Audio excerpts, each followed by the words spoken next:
Everybody is going through an individual path, but the path back home is the same for all of us. If you're trying to create change in your future and you still perceive your past as something that you're a victim of, you become a prisoner of your reality. Any person that's going through a healing journey usually goes back to their early childhood and starts to see the connection between everything they're currently trying to navigate in their life and an early childhood experience. What I'd like to help people realize is that you don't need to battle your past or transcend your trauma by way of going into it and trying to transmute every little element that you didn't like about your past. That if we live in a quantum universe, the way to transcend trauma is to understand.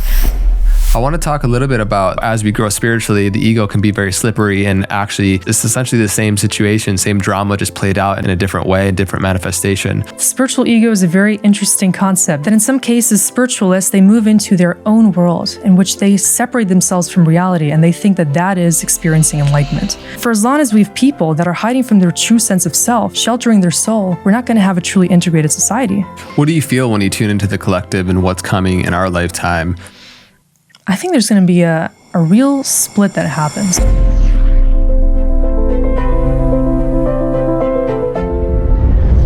Hello, beautiful beings. Welcome back to the Know Thyself podcast, where every single week we get the honor and privilege to sit down with a brilliant mind to learn more about the true nature of self and the world around us at deeper and deeper levels every single week.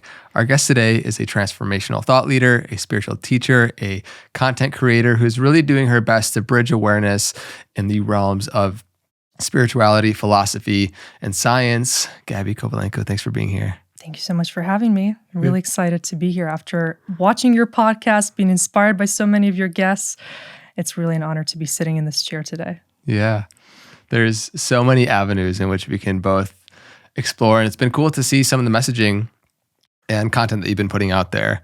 And where I want to start today is that perception is the faculty that is fundamental towards how really, everything affects our life. Our perception is our reality. And as somebody that speaks to awareness, consciousness, and perception being such an important thing to gain deeper awareness into as it affects how we navigate this world and our life experience, I would love for you to share about just the importance of questioning our reality and opening up and going on the path of opening up our perception to greater and higher consciousnesses.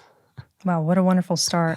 Perception really is everything. I like to talk about consciousness as the ground of all being.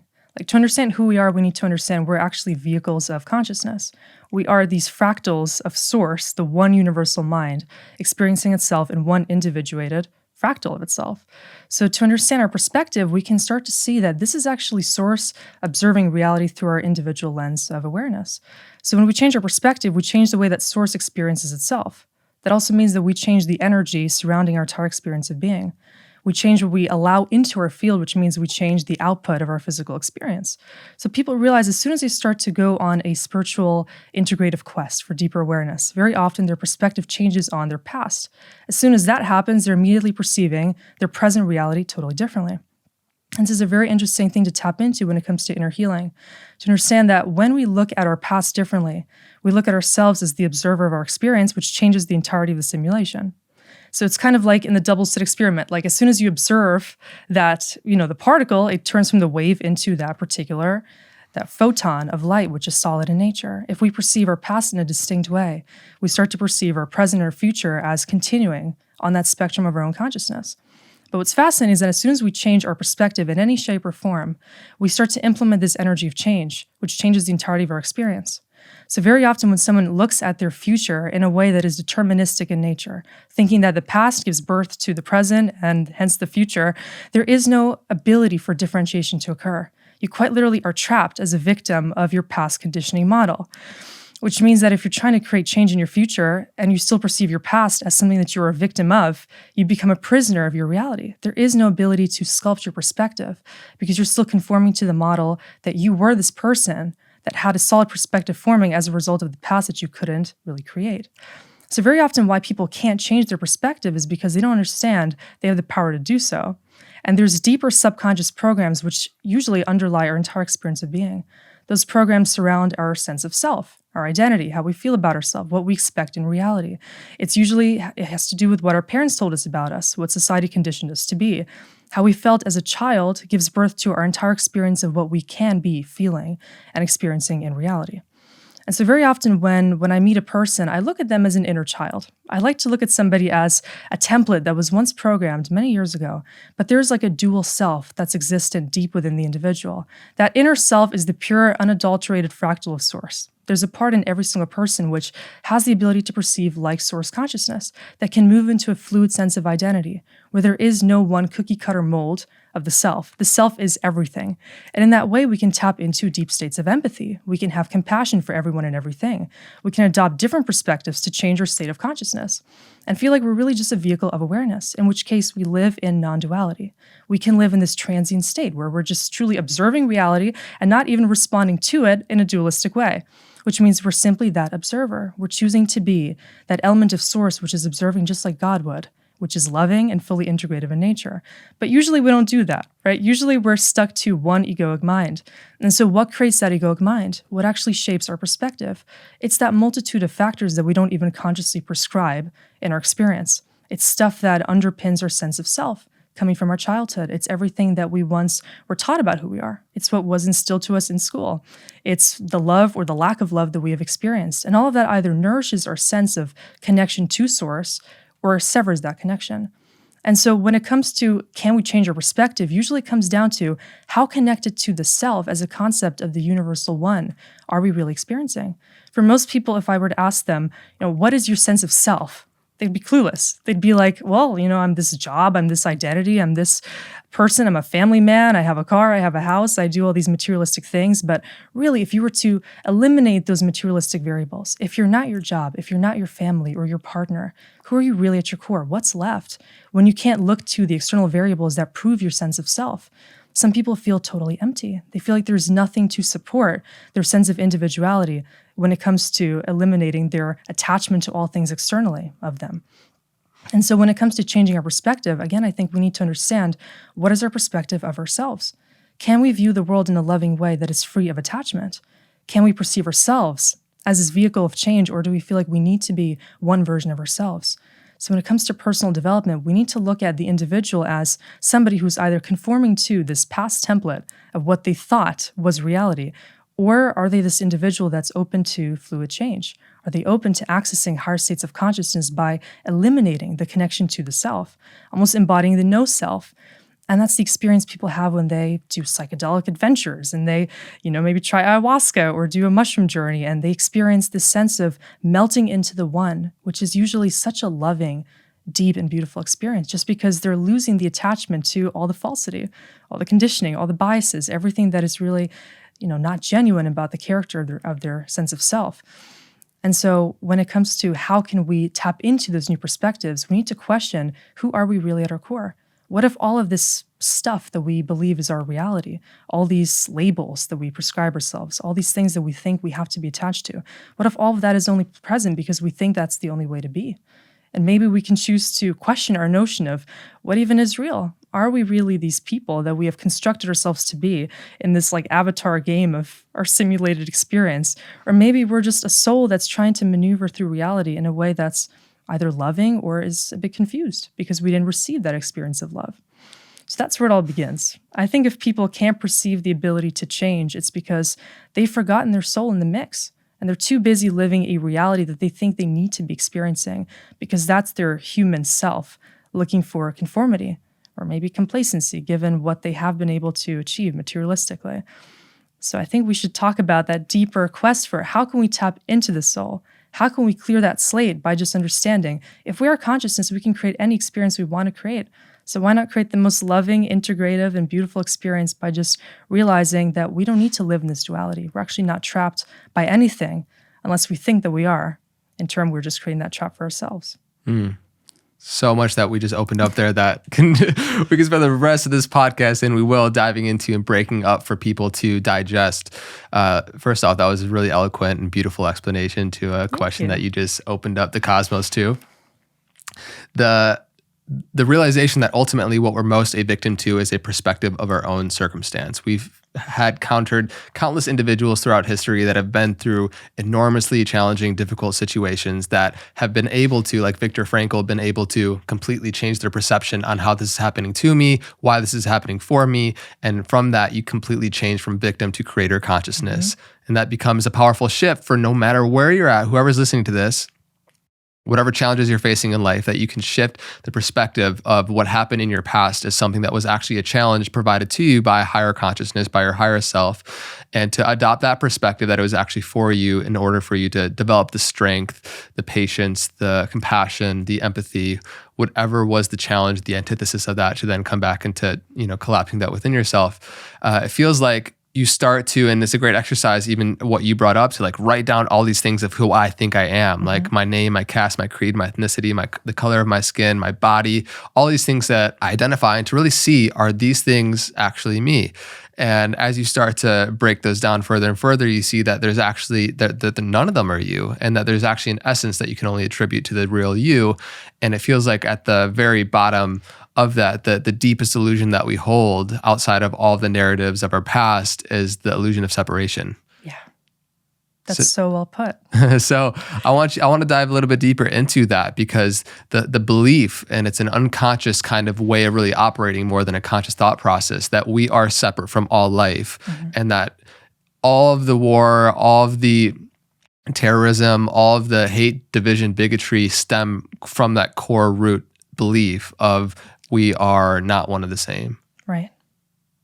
That is so profound. And that's everything. Imagine if everybody in this world would just realize that at their core, they're all consciousness, which means everyone and everything is just an extension of the one.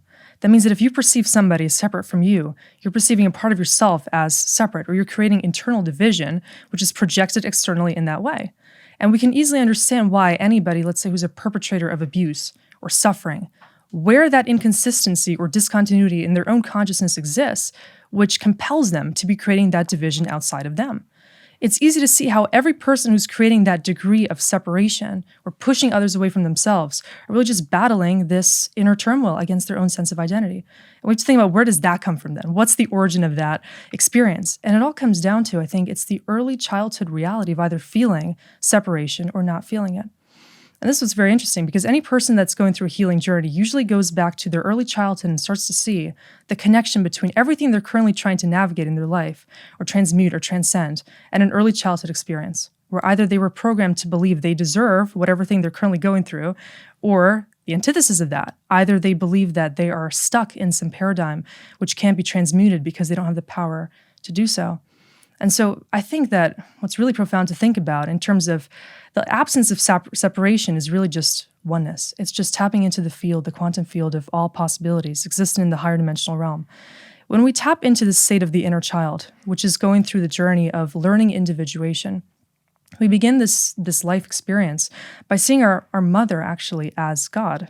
If we think about it, when a child is born, they're in this very dualistic environment for the first time. They leave the safety of the womb, and all of a sudden they're exposed to the elements of reality. It's painful. The first inhale is a painful one, right? The child cries and starts to express the need for its needs to be met through just expressing physical pain and discomfort and hoping that a parent will be responsive to those needs, in which case the experience of safety is born. Child needs that experience of being held, being nurtured, to have the oxytocin release, to feel like there is love present. It's very neurochemical and primitive in nature if we look at it at that level, but also there's a deep program if we think about the experience of being of an individual is connected to the information matrix of their consciousness. So for example, it begins before we're even born.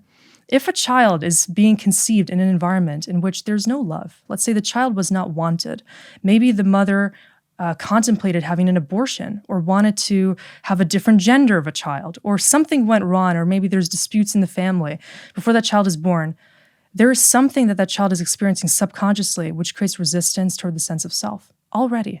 There's a feeling that he is not wanted, he is not needed. There's a feeling of premature unsafety before they even have a chance to encounter the life experience. And so many people are experiencing trauma where they don't even understand why it is that they feel so unsafe in reality. Why is it they can't accept love or receive that love is possible when they just transcend this illusion of inner discomfort out of a lack of self-love? And that might come simply from an experience of you not feeling loved, even in utero. And what's crazy is that we can actually start to transcend that program by first identifying that it can most severely be, trapped in our consciousness on that level of subconscious expectation. What do we feel that we deserve based on what did we or didn't we receive? So if our mother turns out to be God in this way, that if she's providing the experience that we need to feel loved, if she's meeting our needs adequately, then we start to experience a healthy sense of self. Basically, the child needs to be going through an experience where they feel like they become source because they're receiving love through connection to their mother. They go from a feeling of total oneness to the split reality in which if their needs are met, they start to feel like they become God. They become the receiver of all that love, that light, that consciousness and awareness through connection to their motherly figure. And so if that isn't being achieved, then the separation really becomes stark. And that child starts to feel like they can express their needs, but they're not going to have their needs met. So they experience duality in this very dark and confounding way. They start to feel like it doesn't matter what they express. If they don't receive love, there's something deeply within them that means they're not worthy of that love, which starts to lay a deeper template in regards to if they express anything, if they are their authentic self, or if they're vulnerable, they're not going to be able to have their needs met in life. And so very often, narcissism is born in that time. When a child is vulnerable and their parent doesn't hear them, doesn't acknowledge them, doesn't see them, that child goes through a split self, where it starts to realize that if they're truly expressing who they are and what they need and what they feel, the reality is that of pain, which means they start to associate their authenticity with the state of separation or pain, which then means that every time they choose to be authentic, they deal with the counter effect. They deal with the clash against what is, and starts to create this program within them that means if they choose authenticity, they choose suffering. And so they choose to don the mask. And so very often it's before the age of 10 that narcissists become narcissists. And there's many different types of narcissism. But I think the important thing to realize here is that that's what really gives birth to the separation in the collective.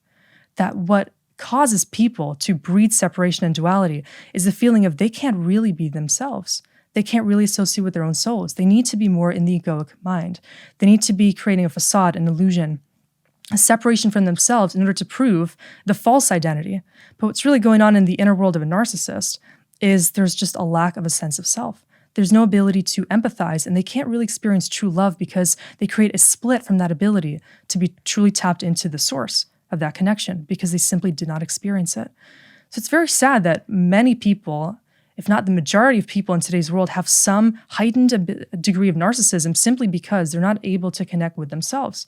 And this world makes it so easy to lose our connection to self because we have technology, we have social media, we have so many distractions and matrix conditions that really test our ability to choose non-duality and to stay resolute to who we really are, as opposed to fit in and just choose conformity and losing our sense of self because it seems more convenient to don the facade. Mm-hmm. But what's interesting too is that everybody's on this spectrum of empathy and narcissism, that these two things are actually existent on a continuum. That if you choose to integrate self-love as a concept of being non-dual in nature, choosing to be authentic in spite of the environmental reaction, or maybe even realizing if you didn't have your needs met as a child, it does not mean that you need to be choosing this maladaptive mechanism of being fake, or choosing to prove your identity through attachment, through doing things that are false in nature, choosing to focus just on hyperachievement or on being very much focused on your appearance or doing these sorts of things that seem to prove that you love yourself, but really in reality, you're just hiding the inner void.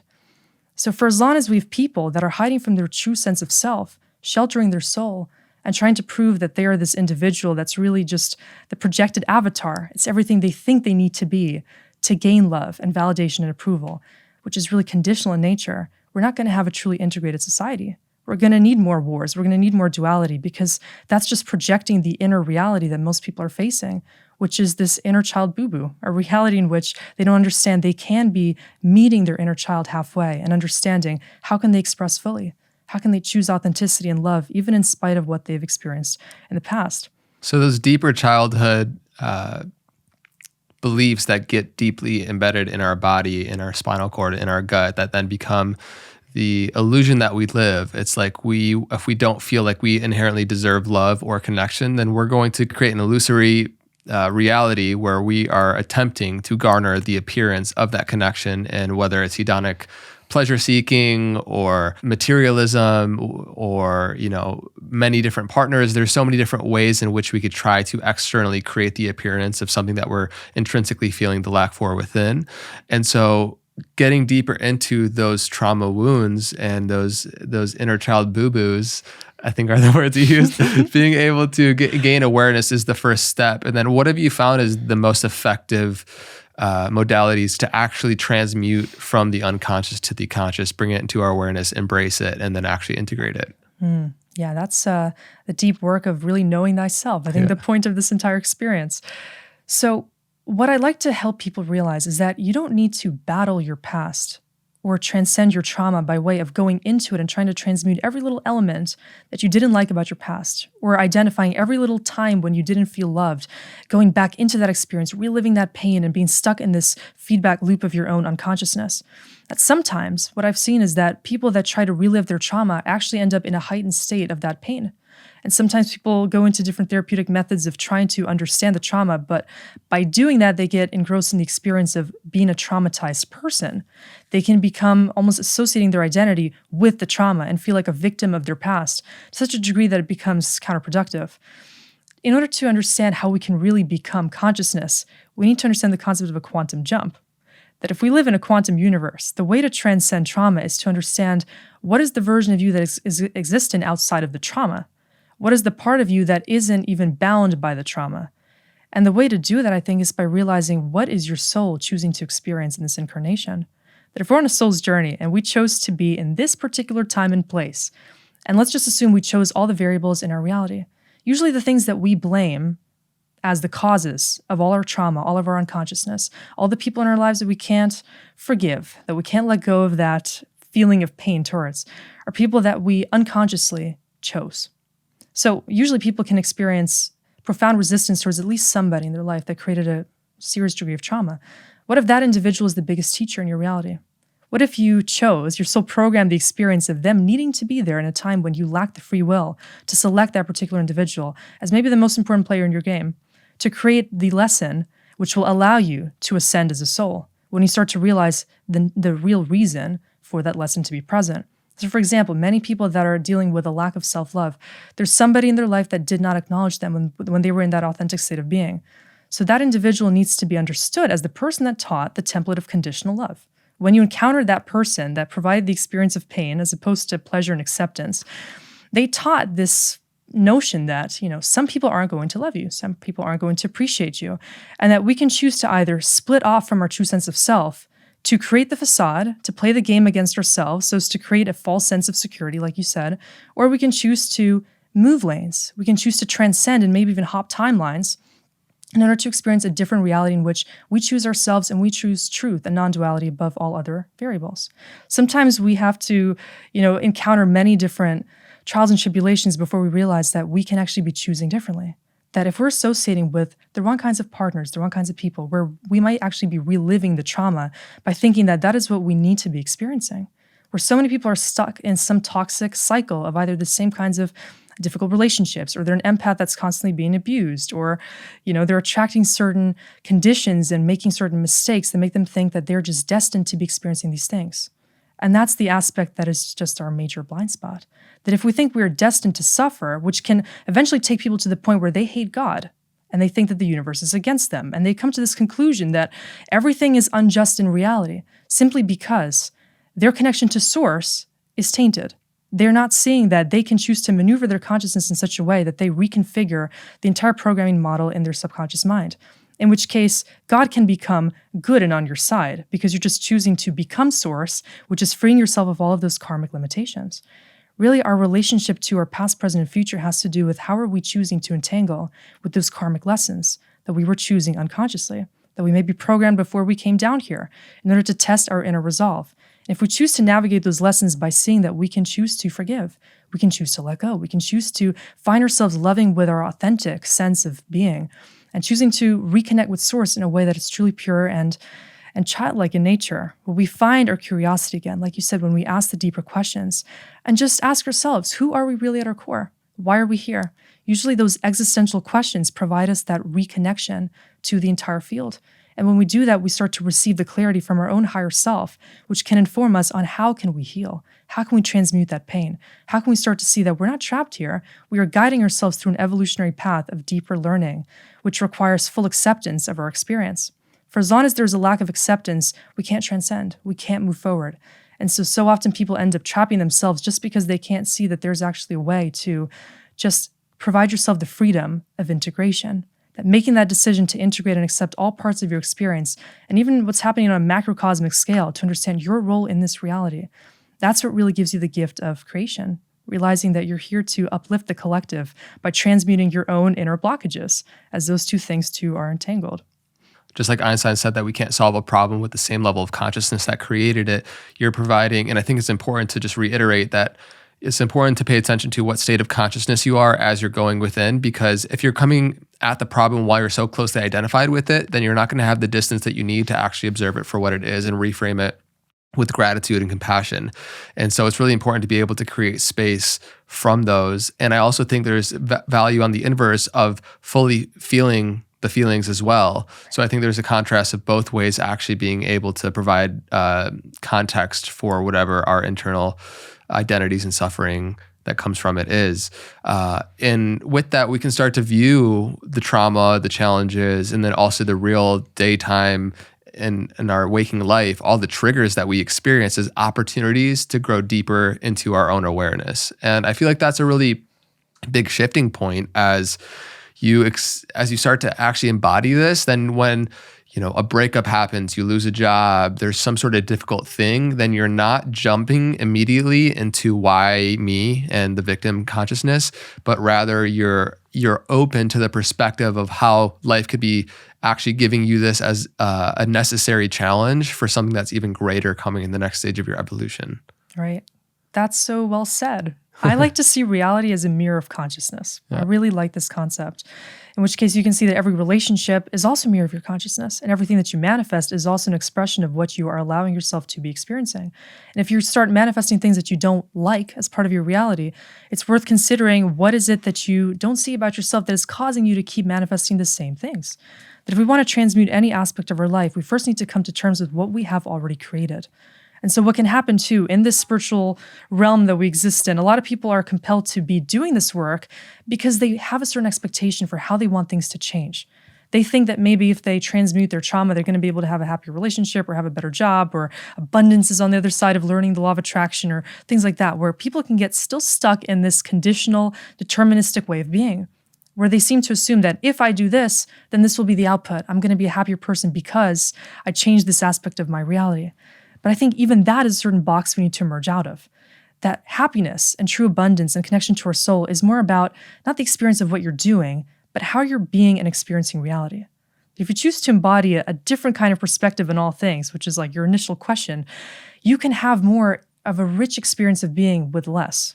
You can choose to manifest more without that focus on what you need to be manifesting to be happy. For as soon as you attach that need to have something in order to be a certain way, there's kind of an obstruction there. And your consciousness becomes contingent on this state of doing or becoming more of itself, which is kind of a consciousness trap in and of itself. Where how can we just be okay just right now? Where the healing journey begins with just melting into this experience and realizing your soul chose this exact moment, and this is the collapsing of the entire wave function of your consciousness, just to learn to be, to fully be still, to realize where actually is your awareness. Where are you placing your energy? If in one day we have like 60,000 thoughts, like where are those thoughts actually being tuned? How are we tuning our mind and our brain as a holographic receiver of information to either be on our side, to be creating more peace, more tranquility, and creating a frequency of true love, true inner alignment? Or are we choosing to be the antagonist in our experience? Very often there are these blind spots where we still think that we don't have the control over our mindset, and something is missing. There's still a lack of awareness, which is creating this obstruction in our field. And we then blame all these other variables outside of us because we think we don't have control over our experience. And so it's easy to say that there's certain things, of course, we do not have the free will to control, but we don't necessarily need to have that free will. I think free will is really the matter of our perspective. It's if you can learn to be really adept at attuning your perspective, it doesn't matter what happens in life, you can choose to be the fluid identity behind and beneath the experience. You can always choose to accept. You can always choose to integrate. You can always choose to see meaning. You can choose to make peace and make love, not war, and do these different things as just choosing to be a non-dual expression of yourself. And that's the most important choice when it comes to going through a personal development journey. Choosing to let go in those ways changes this karmic program that's even kept in your cells, in your body. And that transmutation leads to immediate shifts in reality, where if you change one thing about how you see yourself, all of a sudden people see you differently. All of a sudden your relationships totally shift. Or maybe as soon as you change your frequency, you kind of quantum jump into a different state of your consciousness. Your reality shifts in such a way that you can no longer uphold the variables that once were present. Very often, because of that shift, we change our diet, we change our lifestyle. People need to change jobs or they change relationships because that past partner or experiences did not align with your current template of consciousness. And so if we choose to change our states of being and consciousness, we become a particle existent in a different world, almost in a higher dimension of ourselves. If we can get there, we also experience no fear when it comes to change. We're no longer attached to what is. We're not in that very 3D experience of needing what we have and being secure only because of our fixation to what is. We become instead just a vehicle of awareness, and we can be channeling, we can be receiving downloads and visions and just have fun in life. Like we're that inner child embodied in the adult self, which is creative and harmonious and very loving in nature. So we see the world very differently just based on the state of consciousness that we operate in. Mm-hmm. Wonderful. Yeah, I loved all that.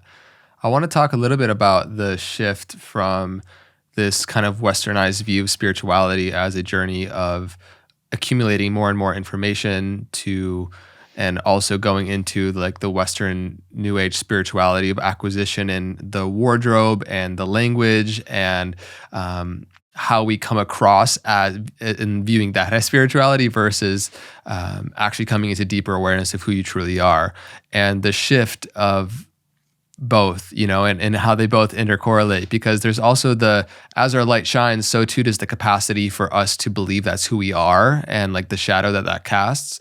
And so as we grow spiritually, the ego can be very slippery and actually just putting on spiritual clothing, and it's essentially the same situation, same drama, just played out in a different way, in different manifestation. So talk to me a little bit of that shift. Yeah, the spiritual ego is a very interesting concept because it connects to what you said about separation.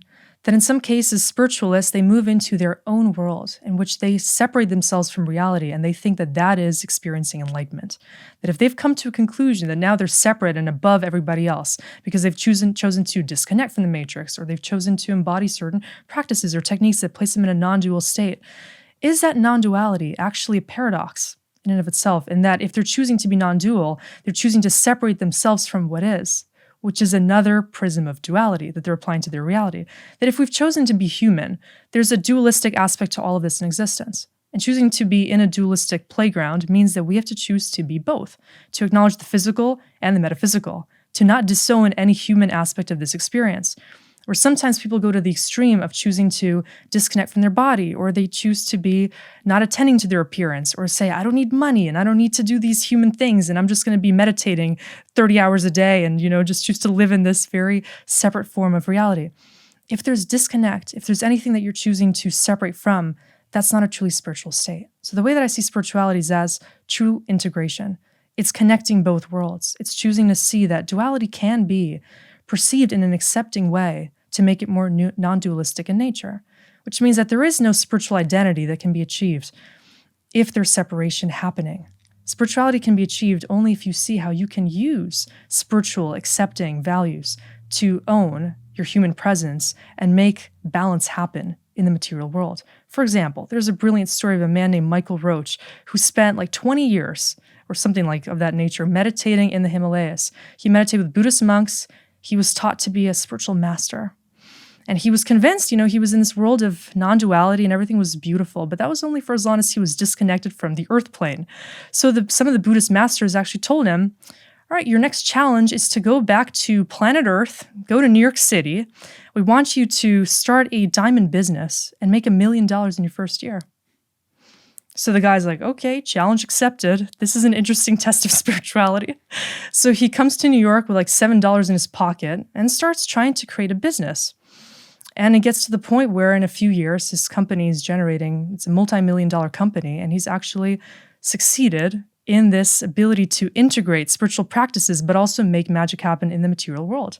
To me, that's the perfect example of true spirituality. It's not just being able to talk the talk, but also walk the walk when you're using what you learned in the spiritual sense, maybe through disconnecting from the earth plane, in order to make balance happen and to even manifest in the true 3D matrix.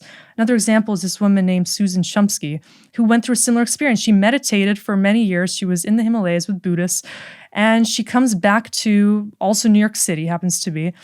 And I had a chance to see autographers when I was very young. I was in this expo in New York called the New Life Expo, which is a place for a lot of spiritualists to meet and scientists and woo-woo folks, but very interesting minds sharing their experiences. And she said that, verbatim, that when I came back to New York, I realized after 20 years of being in the Himalayas, I was still a classic white bitch and nothing actually changed at the core. So it goes to show that you can try to separate from your human self, but when you're tested again in the matrix environment, that proves everything. Are you choosing to still, love your surroundings? Are you choosing to love your neighbor? Are you choosing to forgive? Are you choosing to deal with chaos in a way that is orderly when you're actually tested by that experience?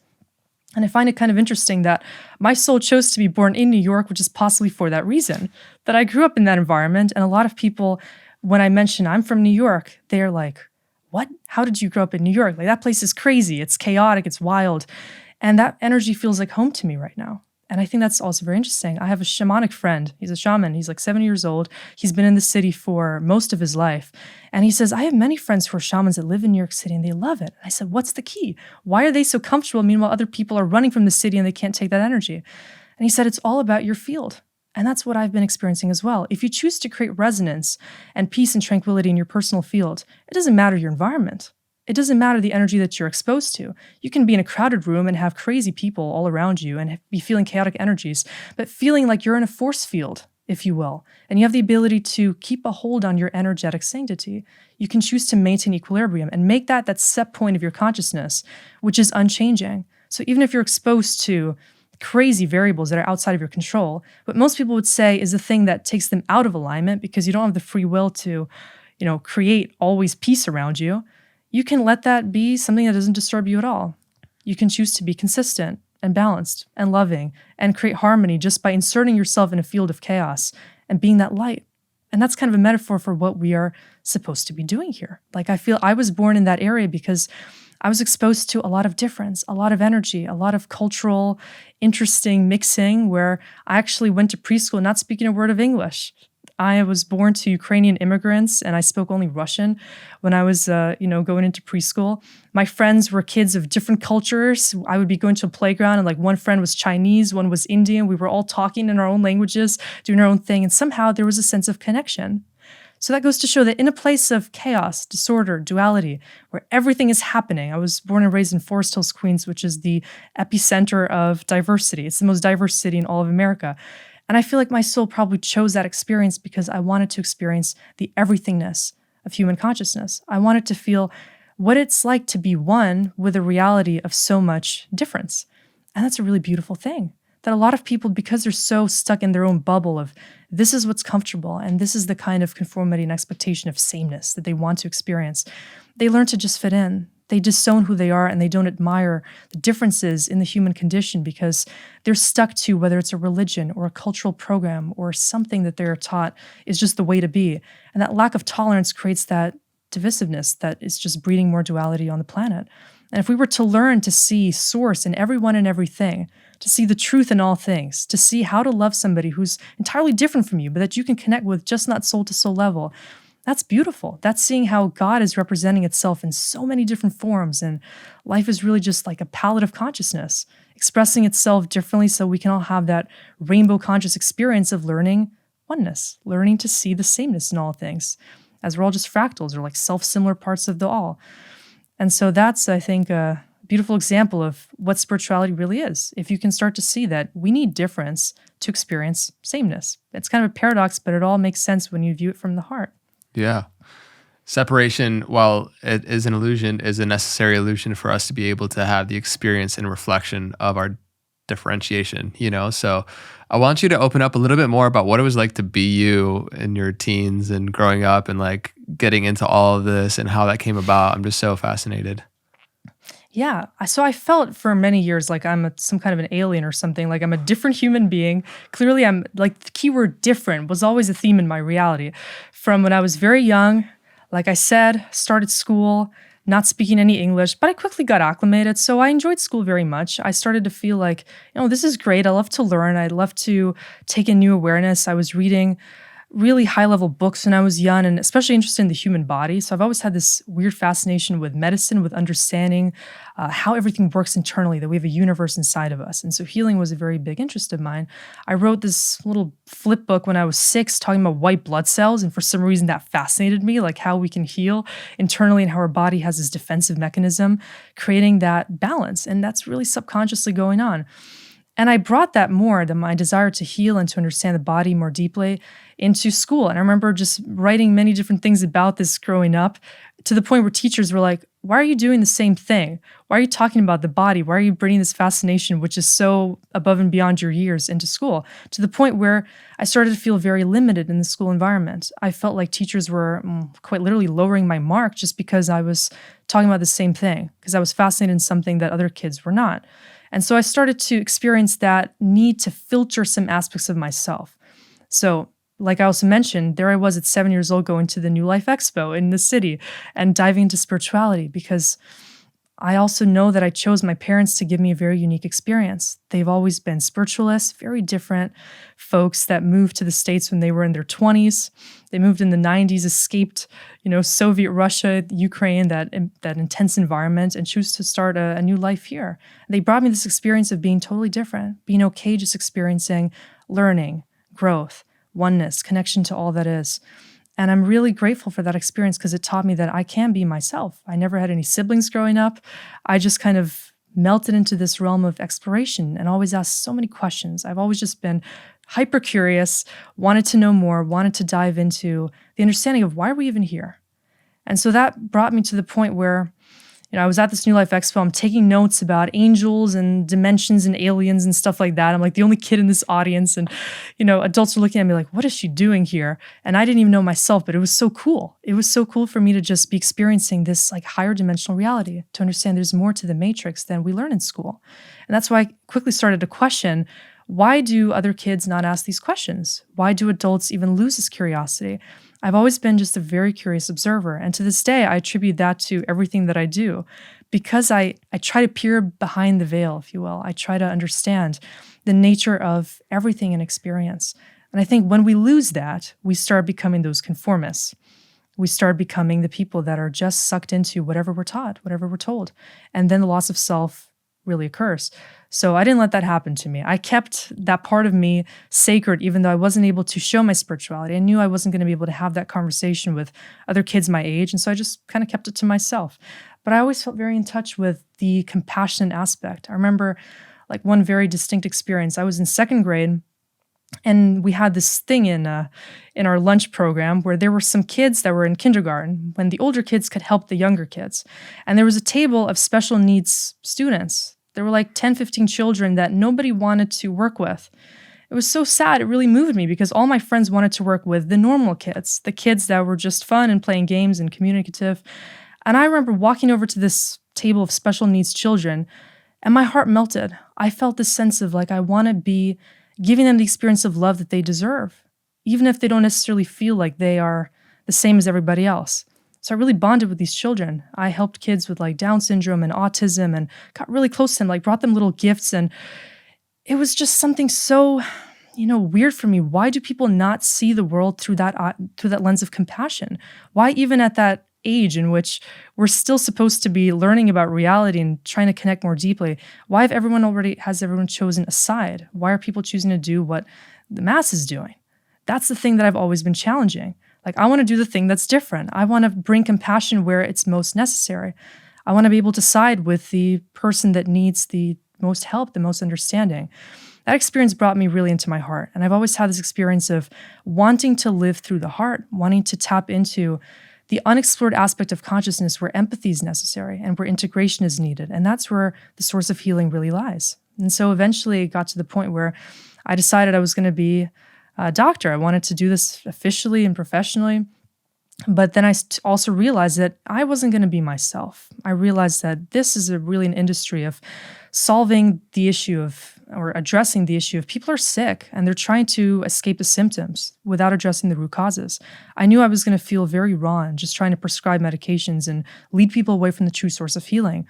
When I observed my mom doing pranic healing when I was young, like literally taking away my migraines with just like putting her hands above my head and poof, the energy is disintegrated. And I realized very early on, what are chakras? What is the field? How can you transmute energy and move that energy to create a whole new experience within the body? So it made sense to me why we need to heal from within, why we need to understand what actually causes the issue. And very often it's just that unconsciousness that we need to expand our awareness into. And that's what also led me to start writing about this. So when I was 13, I just had this idea to start a column in a newspaper talking about personal development. Just came out of the blue. That I was going to talk about like awareness and empathy and intuition and stuff like that people don't usually tap into, because that's always been a fascination of mine. How can I shed light on something that most people aren't talking about? If they're not talking about it, I want to talk about it. It's something different and unique. And so I went there and it was just kind of an experiment. Something was coming out of me. I didn't realize where it was coming from. I posted it, started happening, and I started getting like letters to my house at that point. And there were these older people writing, "Wow, you changed my mind. You like opened my eyes to something I never thought about." And it was baffling to me because I never thought I was doing this for the response. I just wanted to share unconditionally. And the response was it was received very highly. And I just started to wonder, like, where's this coming from? So I kept going with it. I started to write in other local newspapers, and the same reaction was happening. I had teachers telling me, like, you are seriously gifted. There's something that's flowing through you. And no one ever said I was channeling or I was like receiving information from the field or anything like that. But I started to realize that I must have this older soul, that there's something in me that if this wisdom isn't something that I'm learning, I'm not reading this in books, it's coming from a sense of knowing. And a lot of people have this knowing where they tap into their heart, an inner truth emerges, and that's not something that they were ever taught. And the brain doesn't even really have the ability to process that information. But that knowing is true. And if you really lean into that, it's a sense of like God expressing itself through your inner state of feeling. So because I've been such a deep feeler, I realized that if I go there, I'm able to expand on any notion and dive really deep and shed a perspective which is more universal in nature. It's always a very top-down perspective, kind of like how would consciousness look at this particular thing that human beings are dealing with? And it sounds wild that like a 13-year-old could be tapping into that, but I just let it happen. I let it flow. And for a while I kind of stopped. I didn't go there because I didn't think that it was going to be a career or anything of that nature. But when I pivoted and I started to pursue a holistic education, and I'm pursuing a PhD in natural medicine now, and I have a business degree. When I decided to go down that route of not going to med school, doing a different thing, I started to just post more. I started to let my inner world unleash itself. I chose authenticity. I'm not going to conform because it never felt right to me. And I realized for a long time I was just shutting myself off. Like there's a tap on my consciousness, and I was keeping that tap kind of closed. I was scared that it was going to be perceived as weird, and I realized other people were not going to connect with it. But I just ventured into that domain entirely. I started to post about it, and then the response was overwhelmingly like, yeah, you have some ability. And people thought that I was channeling. And so I went further into it, and I realized that, why am I so comfortable with writing? Like, am I hiding behind the screen? Am I choosing to write as a way to not fully express myself and to fully own this energy that's coming through me? And so later I started to make videos. And so first it was like a terrifying thing of like, how do I express this identity and do that thing, which is just becoming the conduit for awareness? And eventually I realized it's very synergistic, that you can do both. And it involves actually losing a sense of yourself to become the instrument. That's really what's going on when somebody channels, when somebody becomes the stream for creativity, whether it's an artist or a healer or a channeler professionally. It's somebody who is allowing themselves to drop into the state of no self and to move into the unknown, to become kind of like that energy of the dark feminine, which is just birthing creation from the void. And so it involves really losing a sense of how are people going to perceive me? And maybe I'm going to be judged for this. It's pushing all that aside and just allowing yourself to be the creator in that moment. And so I believe fundamentally that is allowing yourself to become consciousness. And if you can move into that state of self-love, we all start to receive so much. And the more that I do this, the more I receive. And so my channel really opened up to harness these higher energies. And I believe it's really my higher self sharing with me what I feel needs to be shared with people. And that because of my empathy, I can connect with what do people need to hear? What do they need to feel? How can I be of service to the collective by just allowing myself to more deeply tap into who I am at my core, which is probably just a soul coming from a different time and place to share certain awareness. That's what really makes me tick. And the more that I embrace that, the more I'm able to, help people and cater to people in a way that's individual, because I'm just becoming the consciousness that can inform them about some part of them that they're not seeing. Yeah, you have a lot of awareness and understanding for your own path, which I think is really beautiful and great to reflect on. And I want to dive deeper into a few aspects of that for sure. It feels like, because, I named the show Know Thyself because I do truly feel like that is the ultimate aim of our path of evolution, is to recognize the true essence of who we are at a deeper fundamental level. And as we were speaking to earlier, the perception of spirituality being something that you acquire versus, knowing yourself is a process of realization, of acknowledging and becoming aware of something that's already existing and not something that you have to do or gain. And so it's more of a process of letting go than accumulating. And I feel like it's perceived the complete opposite way for a lot of individuals. And what you're tapping into is this process and the difference between thinking and knowing, and like accumulating more information and like growing the intellect versus tapping into the deeper intelligence that you have access to within your body, but then also you have access to in the immaterial realms that are always there, regardless if they're visible or not, And so I want to speak into, because you are 23 years old. So let's just let that sink in for a moment. And this is something that I've gotten also too, being younger. I'm 26 right now. Birthday's coming up soon, but I've gotten the reflection too of, wow, you're so young, you're doing all these things, like whatever.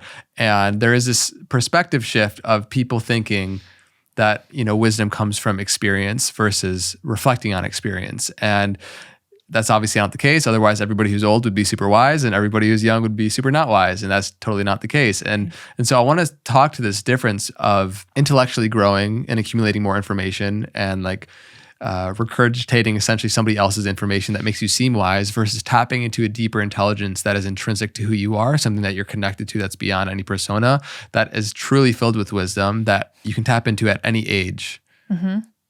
What a great point. Yeah, I think the difference you can tell in kind of the level of humility in a person. Like, where's that source coming from? Is it coming from the ego? Is it fabricated awareness in order to achieve a certain goal? Or is it something that's just there? If you can tap into that wisdom by removing the filters and diving through and past the layers of all of the learned aspects of experience and even past life experience, why is it that we can tap into wisdom more when we forget ourselves? I think that's a very interesting thing to tap into. Or when you tap into self-love, if you trust that inner knowing, like you said, you can start to realize there's a big difference between the brain's consciousness, the comprehension that comes through calculated decision and through just trying to predict outcomes based on what you've already experienced. That's that very linear, deterministic way of thinking, which a lot of people are just sucked into. They're living in a mental universe to the point where they don't acknowledge the heart's knowing.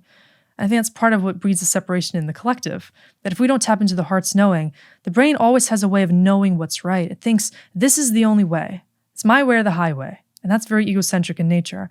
If you can tap into a degree of wisdom, which is unparalleled in that it involves every other perspective and seeing the truth in all that is, what that means is essentially seeing, I'm right in my own way, and you're right in your own way. And if we integrate, we're more right, because we're taking into account both of our differences and individual perspectives. And actually, every single person is a microcosm of the one truth. Even if they seem to say something that you disagree with, what they're coming at is truth in their own world, in their own way, in their own prism of consciousness. That's what they've arrived at. So at the frame rate of their consciousness, that's their degree of truth. That's their degree of knowing. If we come to accept that everyone's right in their own way, we can find a lot of wisdom just in the experience of our being.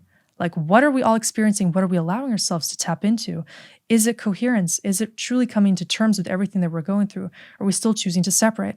And if we come to that perspective that I know all the truth, right? I'm like wise and enlightened. Even using that word enlightened, I'm not fond of, because I think it becomes a limiting factor. As soon as you think you've gotten it all, you put that ceiling on your ability to integrate.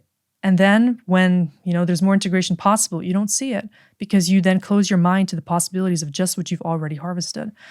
And so there's people in the spiritual world that portray this energy of like they've gotten it all. And I really warn people to watch out for that, because if you tap into the subtlety of where it's coming from, usually there's an inner child trauma that in a lot of spiritual teachings and beliefs, sometimes people project that sense of knowing everything to the point where they even create like a cult or something.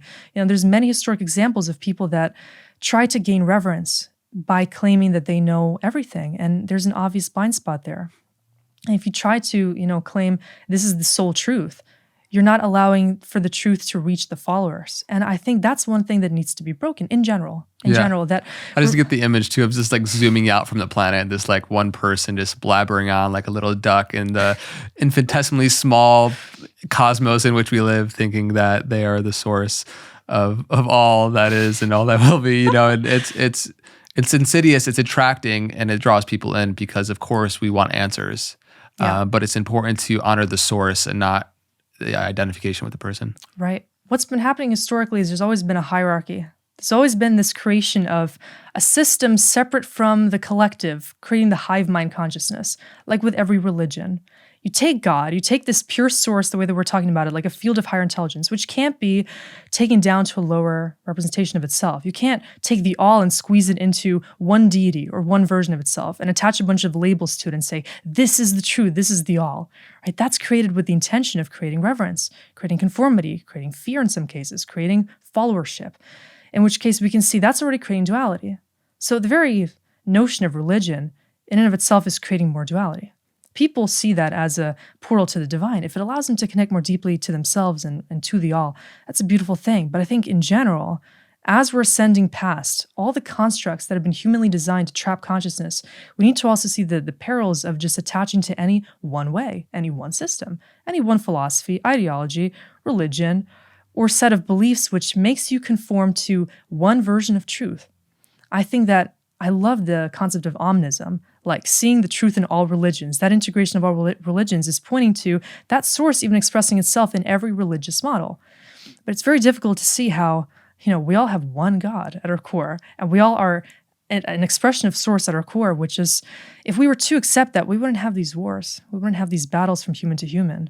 But because we're trying to put stuff in boxes, we can't see that. And that also relates to why knowledge has been hidden away for so many years.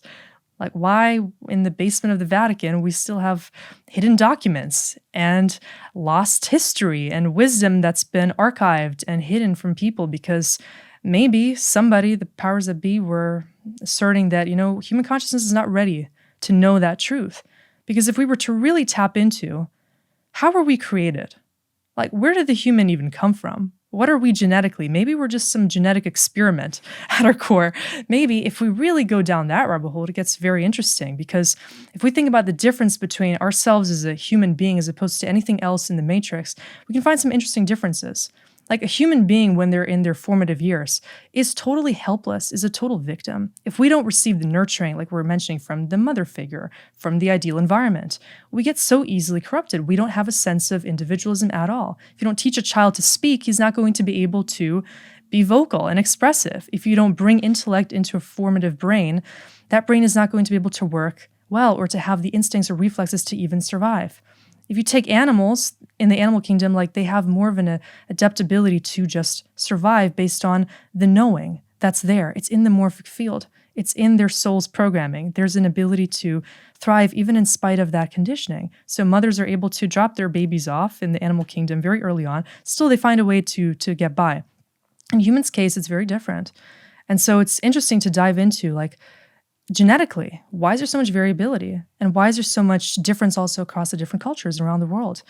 And human civilization in general has been very experimentative in nature. If we look at, the ebb and flow of human consciousness, how we are so divisive, how we're so separate in nature. Like, why do we need to be reading so much war and duality still over so much time? Like, there seems to be some other plan that's controlling consciousness. There's some groups, or because of the structures that are creating consciousness in different ways, there's control, there's fear present. There are different systems and establishments which are creating this sense of conformity, keeping people small in this illusion that they need to be conforming to the way of thinking, the history textbooks, the religion, the different models, the governments. Everything is established in such a way that people don't even ask, why do we have all these things? Are these things actually helping us?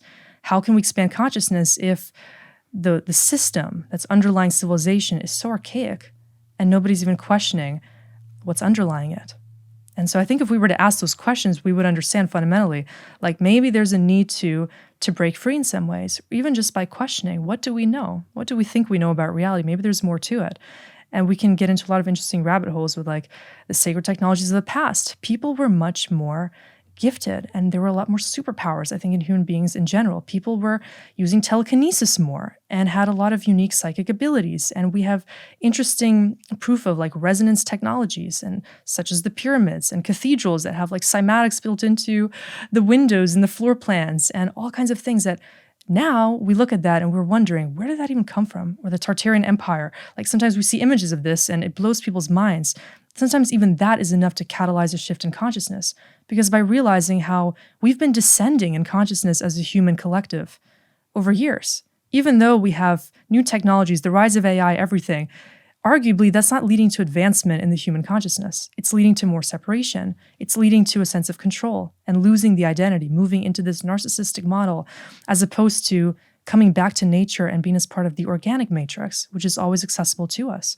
That's what we need to think about. In this ascent into a new kind of world, are we going to be part of this inorganic hive mind consciousness, moving into AI, into the digital structure, which is trapping the identity in some version of itself that is maybe convenient for the hive mind collective? Or are we choosing to come back to ourselves, to find our soul tribe, to be stepping into our purpose, to be owning our energy, to not forget nature, to be choosing to be healthy, conscious individuals that feel that we have the power to do this, as opposed to losing the power of our consciousness to whatever can be controlling it? That's the ultimate choice. I want to dive into a couple of those different things you brought up in a moment here, but I also, on the age thing, I wanted to hear what you think on stepping into, because regardless, I mean, it could be valuable for anybody who's tuning in, but in particular, the young individuals that are maybe having trouble stepping into their power and claiming what they're here to actually do and their gifts. What has been your journey in actually stepping into your voice, sharing, expressing yourself in a way, in a world that views, the 25-year-old new age spiritual coach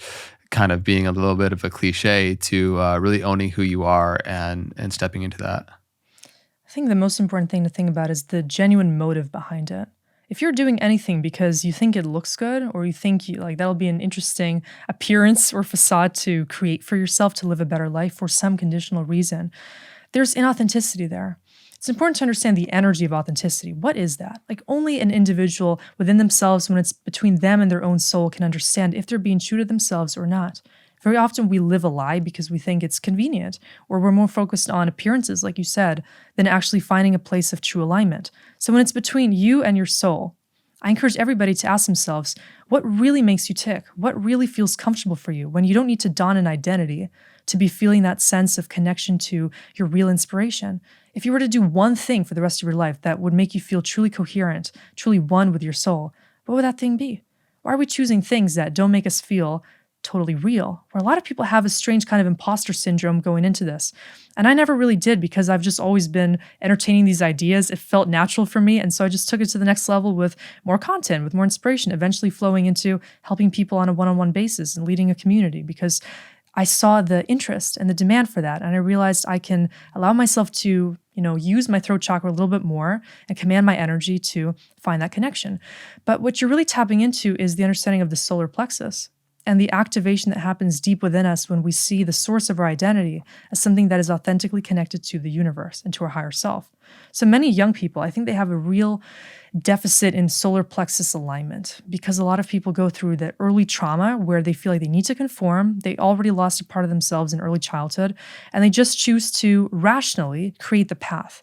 They create the path based on what their maybe parents want them to be, or what will make the most money, or what will be most rewarding on some materialistic level.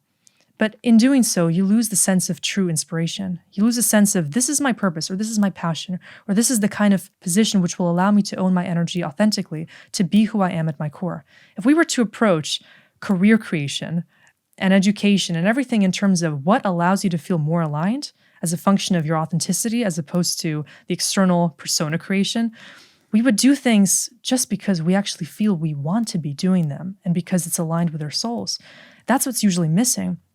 So in young people, I think that the main thing I would advise people to do is to think about, like, everything that you're doing, if it's false in nature, you're just lying to yourself. Eventually, you're going to hit this midlife crisis, maybe when you're 40 or 50, when you realize you're miserable because you forgot who you were. Maybe at 10, maybe at 20, maybe at 30. You're choosing to create different versions of yourself for convenience sake, because somebody told you it's going to be more convenient to be this version of yourself, or that's acceptable in the world. I've always thought that it's not worth it to be creating that lie, that it just seems so false in nature to be fragmenting your consciousness, to live in this illusion of comfort, when really that's just creating duality. If we were to get really brutally honest with ourselves, we would choose the path that just makes us feel we can be real. And if we keep it real, then we're always going to be helping people by just inspiring through our authentic connection to self. And so that path can be very different. A lot of people that choose spirituality, maybe they come to the conclusion they need to be a spiritual teacher to be spiritual. But the world just needs more people embodying spirituality through kindness. You can do any job and be spiritual in nature by creating more balance. You can be a doctor, a lawyer, a cashier, a designer, an artist, a creative, any person that is inspiring by just wanting to do what they're doing and being happy, serving people by being themselves and just being their own soul in avatar form. And that's so beautiful to see the transformation from essentially conformity, from losing your sense of self, to a state of you are who you are regardless of what you choose to do. If we can make that decision, wisdom can come out very early in our lives that inspires us to choose that path. And so in my case, age was always a confounding variable. I never enjoy speaking about my age. I'm becoming more open with it. But I always thought that, people do judge that. People assume it's just part of the mental construct that in order to speak about wisdom, you need to have a lot of acquired experience. But then other people, they look at me and I have a lot of theories of who am I really? Some people are like, she's an indigo, she's a starseed, she's an old soul. Maybe she's a young soul from a different civilization or galaxy. So people see me as I'm a different kind of archetype. And all of us have the ability to tap into that archetype of true originality, where I like to look at people, everyone's a fingerprint of source. Everyone's got this completely unique makeup. And if we were to own that uniqueness and to transcend the pain of judgment or feeling like, someone didn't accept us in the past, I think that we would just be liberated to who we are. And I learned to accept that very early on, that no one's always going to like me. No one's always going to accept me. And that's okay. And if we can come to that brutal acceptance of the fact that, yes, nobody's always going to accept us, but if we accept ourselves, we're going to have the best chance at living a truly happy, opportune existence because we're real and we're actually choosing to do what our soul wants us to be experiencing. And from there, the opportunities are endless. Yeah. For everybody that's listening and tune into knowing yourself and unveiling your gifts and what you uniquely have to share as in your own soul's thumbprint, that's going to be how you express in the planet. Is it when you're in your 70s and 80s that you want to unveil that, or when you're younger, if you have the opportunity and your path allows you to, where you're listening to this and you are younger, to be able to fully own that you're going to find so much more freedom, abundance, impact through owning what you are uniquely here to do. And that comes online by, I feel like, following your joy and what feels like timeless when you do it. That thing, this podcast is one example for me where I would do it with or without getting paid. And it feels like a big service to the world, but also service to myself. And I get to share my understandings and my gifts and put my skill set and acquired knowledge with video production. And it all kind of comes cohesive into all my life path, leading to the culmination of sharing myself in a way that is uniquely accessible through this human meat suit called Andre. And I see you very much so on your own path of fully owning, since you were younger, these intuitions, these gifts, these curiosities that I don't believe are random. And by following them, you get to then share and develop that. And now you're at this point where you're sharing so much wisdom. I've loved everything that you've been sharing on this podcast so much. Yeah. What I want to go into next is a little bit more about consciousness, because as you start to deepen your sense of awareness within yourself, and you kind of go into that place that is on one hand, there is no self, and on the other hand, it is the all self. It's like everything that is connected to all. I feel like when we come at the question of consciousness being from this materialistic, reductionistic perspective of arising out of just our own neurology, then it kind of almost takes the free will out of our life and equation. Mm-hmm. But when we explore that consciousness could potentially be something that is the container for all, then it becomes a more fascinating realization. So I'll just pause there and let you go, and then we'll. Mm-hmm. Yeah, I think you're tapping into the hard problem of consciousness in the physics community. Why do we even need to have consciousness? From a scientific, logo-centered perspective, it's very difficult to understand that. And that's where I think that we need to integrate the spiritual perspective. If consciousness is kind of a verb, it's the state of being. I love Donald Hoffman actually says that. It's not, consciousness is not a being, it's being. In which case we can understand that the more the consciousness expresses itself in an infinitesimal kind of way, the more the universe knows itself. So there's a state of ever-expanding consciousness which attributes the value to all experience. That means that on an individual soul's journey, we need to go through so many ebbs and flows, inhales, exhales, contractions, and expansions of our individual consciousness, which also gives rise to the depth and breadth of all experience, pain and pleasure, right? Suffering and freedom, everything that allows us to experience duality, but in such a way that we ultimately understand the journey of consciousness through our own individual perspective. That provides value and understanding of, at all scales of consciousness, there's a certain experience to be had and to be learned from. That I see consciousness as kind of an accordion of universal awareness, especially when we look at the multidimensional model. If you have different dimensions, these are different experiences of consciousness, like different layers of awareness in and of itself, allowing for expansion to happen. In this domain, it's all about understanding duality. It's all about learning, I think, in the Earth School, how can we truly understand what love is? If we're in a place where it's all about splits, where we experience everything as separate from us, if we understand that's the illusion that consciousness is allowing us to experience through our individuated state of self, how can we learn to come back to the concept of the one? If we can understand that, maybe we can graduate from this level and come back into the state of isness, come back to the oneness and the etheric place of true knowing. And when we start to disrupt our notion of separateness, we can tap into like the Akashic field. We start to have downloads. And I believe that a lot of people, including myself, when we're receiving information from the field, that's where it comes from. We're allowing ourselves to go there, which means we have to tune this radio receiver of our brains into this frequency, essentially, to receive that higher conscious intelligence and that feedback when we're just truly open to receiving. So to master this experience of duality, we have to learn to access the different faculties of our awareness. That means consciousness is not just mental in nature. We can almost think of it as an organism. Like consciousness as a being would be also integrative, not just a mental being, it would be also a heart-based being. And there's the reality of feelings is very important to be understanding, where all of us are like a microcosm of the one mind. And I find it interesting. It's fascinating. There are many hermetic truths that I align with. But at the same time, I think people that really get drawn into the understanding of it's a mental universe, sometimes they lack the connection to the heart. We're very often being hyper-focused on this is all an intelligent design, which is logo-centered in nature, makes you move away from this intuitive feminine aspect. To understand consciousness, we need to understand the masculine and feminine balance, the dark and the light, the yin and the yang. That balance is what creates the essential unity in all things. And so looking at it from just an either-or perspective diminishes the value of the and. It diminishes the point of all things needing to be present in order to create this sense of oneness. So I think consciousness is just like a vastly intelligent system, which is allowing itself to learn and to thrive through creating this environment for growth to happen. It's like us putting ourselves in an environment in which we allow ourselves to come out of the illusion that we need the environment to be perfected in order for us to learn.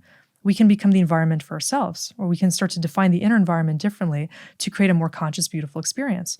So it's a total paradox, I think, consciousness, in that it's learning through us, and we also are consciousness expressing itself on this small version of the universal one.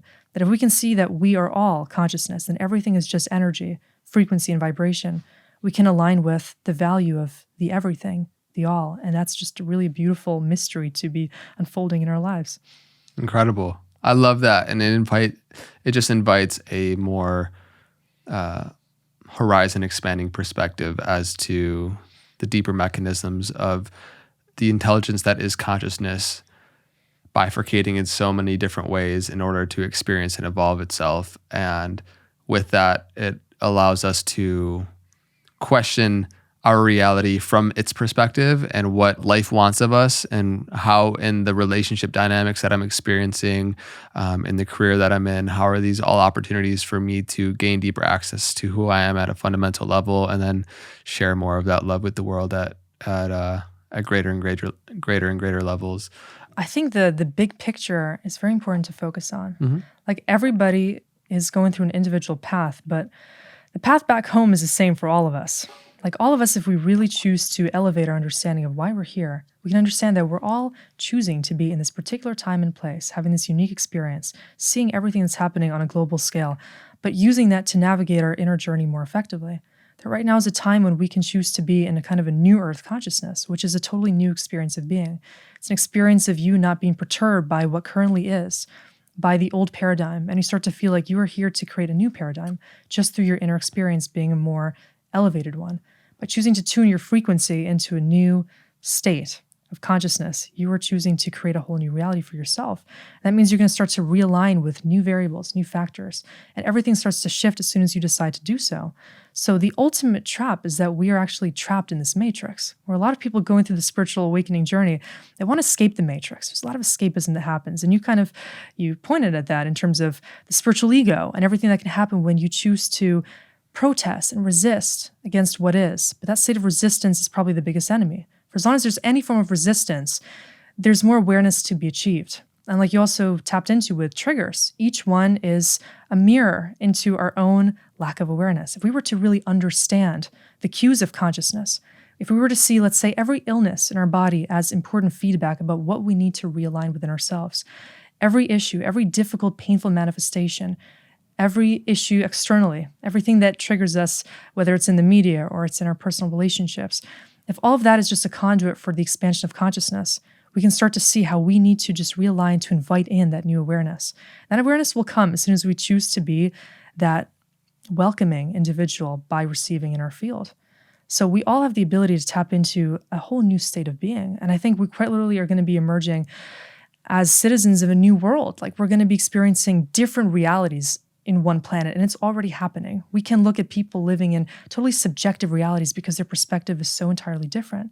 So to become that transient observer of consciousness means we can see all of it and accept all of it. We can understand why it is that things are the way that they are and choose to just lead by example. Choose to disrupt this notion that we need to be either resisting the matrix and the powers that be and choosing to be in separation, or we can choose to choose, radical non-duality and love. And that's the most important choice of our time. That if you make that decision to be loving, to be joyous, to be peaceful, before the causes for those things even arises, the cause will always be there. And the effect will be very apparent. That choosing to change your frequency will change the entirety of your reality.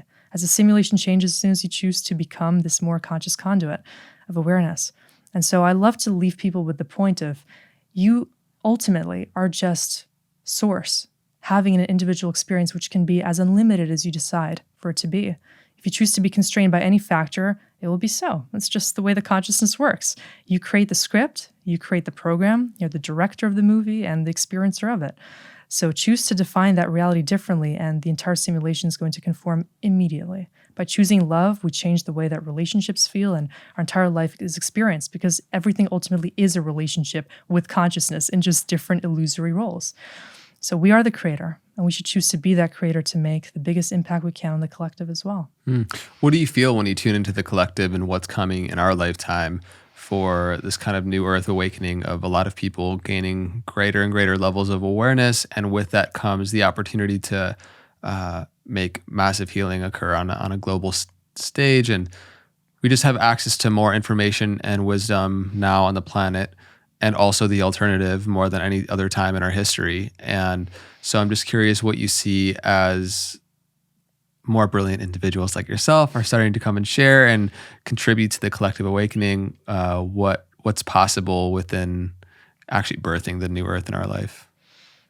I think there's going to be a real split that happens. Dolores Cannon very interestingly talked about this before she passed, like around a decade ago, where she talked about literally there's going to be like different realities existent simultaneously on this planet. There's going to be a higher dimensional realm, which is loving, which is inviting of new technologies, new healing, like using scalar and plasma energy devices to heal, or tapping into new genetic potential, tapping into higher strands of DNA, or using the awareness of epigenetics to heal naturally. And that all becomes possible when we acknowledge the role and power of human consciousness as connected to the higher field. Meanwhile, the darker side of the matrix is going to look like the opposite of that, the inverted side, which is more consciousness is limited. And if you have a disease, you're going to be dealing with the effects of that disease, and there's no ability to transmute. There's no ability to heal or to create. You're going to be bound by whatever currently is. And so that deterministic way of being is going to be very dark in nature. I think a lot of people are going to be trapped in that simply because of fear, which again, it has to do with being controlled and feeling like you have to be controlled because you're not seeing that there's always an outlet. There's the back door, which is just realizing you can liberate yourself. by understanding the higher awareness, which is always accessible to you. There's that touch point inside all of us, which can allow us to question and just really realize if we're feeling trapped by anything, what is it really? Who really is trapping us? It's ultimately us. And so whether it's a difficult relationship or a trauma or anything that we think is keeping us stuck, it's ultimately a decision. Is that going to keep us stuck because we choose to make it so or not? And so new earth and old earth are kind of going to operate in the same way. If you choose to raise your frequency and be operating in this higher conscious paradigm of creation, of healing, of understanding that you can transcend states of awareness, there's going to be a lot of beautiful creation. We're going to birth new systems, new healing, like sound medicine, and all kinds of things that are going to allow us to optimize even our lifespan and tap into beautiful creativity and create more art. And spirituality is going to become more integrative and wholesome, and new tribes are going to form in communities, and beautiful experiences for people who are choosing to upgrade, to really upgrade, and to probably ascend past this earthly experience at some point. But at the same time, there's going to be a feeling like on the other side of it, everything's going to get really dark and devastating. And so the split is going to be mind-blowing. Like somehow it seems we can't coexist. Those two realities are so starkly different. But maybe that's exactly the point. Like the end is the beginning is the end. And it seems that history goes through these moments of a reset. And that's what's happening now. Like we're choosing to go through some kind of collective evolution, which comes through hitting the reset button. And that's going to be a personal reset for all of us, and also on the collective level. Something is going to be wiped in order for something new to be created. And so we get to choose. Are we going to be living in fear because of this coming time of stark change, or are we going to choose to be accepting of whatever is happening is supposed to be? At least we can choose to navigate it either consciously or through this fear-based mindset of this is destruction. This is ultimately a time of the most creativity to be unleashed. And so I think people who are already on that path are going to be having more awakenings, more downloads, more information coming in to inspire what this is all really for. So I think we have limited awareness in terms of what's coming because we're meant to be going through this. If we were to know exactly what's happening, it would not be as interesting. We would be, we wouldn't choose to come here if it was all apparent. So we have to just keep that in mind, that everything happens exactly as it's supposed to. And ultimately, if we chose this experience, it's for a reason. Yeah. So let's make the most of it. Totally. And I think everybody that's tuning into this information and what we're sharing on this conversation today, we all have the opportunity to be a part of that awakening and activate the activators. And really, it's needed now more than ever because there is that opportunity for cataclysmic devastation on such a big scale with the advent of AI and just more access to ways to destroy the planet we also need. And there is, of equal measure, the possibility and opportunity for us to bring the alternative and healing and raising the awareness. And so thank you for doing your part. Thanks for everybody that's been tuning in to doing their part, and also just tuning into feeling this collective family that is growing day by day, week by week, year by year, not just in this podcast, but globally with that individuals that are tuning into this information and their own healing process and awakening. It's just, it's really cool. And I feel very called to be a part of both stewarding and participating in the coming together and sitting around the campfire and having the discussions that are necessary for guidance from a greater intelligence to really support us on the process of it all. So any last words you have there, or also for this podcast as we start to wrap up? I love to encourage people to stay very open. I think the best way to invite in new awareness is just to open up the mind. And like I say in my Instagram bio, I think we're here to ultimately think outside the box and live from the heart.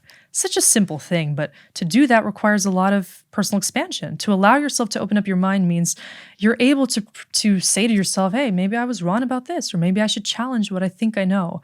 Because ultimately it's what we think we know and we have set is what keeps us most limited. So if we start to think from the heart and synergize our mind and heart-based centers, we can start to tap into a whole new world of possibility. Right now, we all need to tap into some new possibility. There's something that deep down all of us are suppressing or craving or wanting to transcend or transmute. And that can be understood more deeply if we come into the space of deep empathy. Learning empathy comes down to really knowing our own soul, learning to harmonize with spirit, learning to understand that whatever discontinuity is present can be transmuted by just coming into a sheer state of awareness and choosing to really go there, which is a very courageous step that needs to be taken to become honest with yourself and to see reality through this new perspective of real integration. So I challenge everyone to really think about, if they are now seeing themselves as source consciousness, what would they do differently? If they knew that they had the power to essentially be the creator in their own microcosmic meat suit, as you say, what would they choose to do differently? We need to give ourselves that invitation to heal, to ascend, to raise our awareness, to choose love. No one's going to give us that permission. But ultimately, people like us are just doing our part to inspire people to be doing that, because we're all a creator in our own way. And if there's destruction, limitation, we're even creating that. We're so powerful that we solidify any program of our belief system into creation. And so why not choose differently? Why not inspire new awakening by just choosing to go there? And ultimately, we all have that ability, and it's probably destined for a lot of people to be experiencing that. But maybe even this conversation hopefully can inspire some people to think outside of their box and past the ramifications of the mind to be really free, because I think we're all deserving of that at our core. Beautiful reminder. Thank you so much for sharing yourself on the podcast today. You. Yeah, I've loved all the different avenues in which we explored. And for everybody that's tuning in, I'd love to share your thoughts, what was most impactful for you in this episode. And Gabi will leave links for where people can find you down below. Anything else you want to point people towards? Well, I post a lot of content, weekly videos on YouTube for channelings. Basically, I have turned my content from written channelings into, I just take these videos where I tune into something deep every single week, talk about all kinds of reality and mind-bending concepts and connecting to the self. And I have a community, and I post on Instagram, and I do one-on-one sessions with people that are interested. But ultimately, I'm just excited to share more and to be, a steward for change. And as consciousness is expanding, I love to tap in and allow people to see beyond themselves and to see how to be more loving, vessels of source. So you can catch me on all the platforms, and I look forward to connecting with more people in this journey. Yeah. Incredible. Thank you so much. And again, thanks for everybody tuning in to this collective family. And again, let us know what was most profound, impactful for you, and how you're navigating your own journey in this throughout this whole process. Beautiful. Thank you so much. Until next time, be well.